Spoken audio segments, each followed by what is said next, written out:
ప్రతిసారి పరువు పోగొట్టుకుంటున్న కేటీఆర్ మరి ఈసారి వరుస ఓటములతో బీఆర్ఎస్ సతమతం. పార్టీని గెలుపు దిశగా నడిపించలేకపోతున్న వైనం. వచ్చే మున్సిపల్ ఎన్నికల్లోనైనా తీరు మారేనా?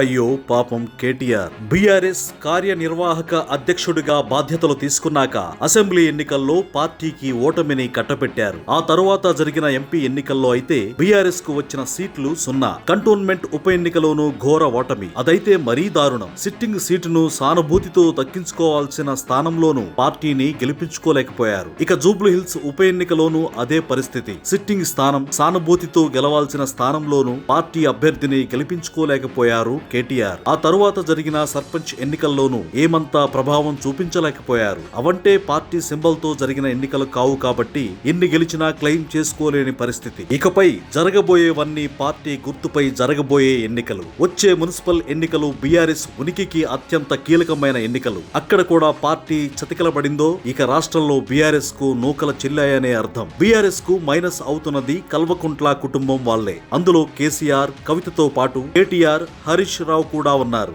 ఇక నుంచి ఒక లెక్క, ఇకపై మరో లెక్క అని డైలాగులు కొట్టిన కేసీఆర్ అసెంబ్లీకి రాకుండా పారిపోయారు. ఆ పార్టీకి కేసీఆరే ఇప్పుడు మైనస్ క్యారెక్టర్. ఇక కవిత పార్టీని ఎంతలా డ్యామేజ్ చేయాలో అంతా చేసేస్తున్నారు. ముఖ్యంగా హరీష్ రావును టార్గెట్ చేస్తున్నారు. గత ప్రభుత్వ తప్పిదాలకు, అవినీతికి హరీష్ రావే కారణం అంటున్నారు. అటు కేటీఆర్ మెడకు కూడా కేసులు చుట్టుకుంటున్నాయి. ఇన్నింటి మధ్య పార్టీని నడిపించలేకపోవడం కేటీఆర్ ఫెయిల్యూర్ కూడా. ఏదేమైనా ఫెయిల్యూర్ లీడర్ అనే ముద్ర వేయించుకున్నారు కేటీఆర్. ఆ ముద్ర చెరిపేసుకోవాలంటే కనీసం వచ్చే మున్సిపల్ ఎన్నికల్లో అయినా సత్తా చాటాలి. కానీ ఇప్పుడున్న పరిస్థితుల్లో అదంత ఈజీ కాదంటోంది బీసీవై పార్టీ. ఆల్రెడీ బీసీలో నమ్మకాన్ని పోగొట్టుకుంది బీఆర్ఎస్ పార్టీ. బీసీల పక్షపాతిగా బీసీవై పార్టీ తెలంగాణలో గట్టి పోరాటం చేస్తుండటంతో బీఆర్ఎస్ పార్టీకి సపోర్ట్ దొరకకుండా పోయింది.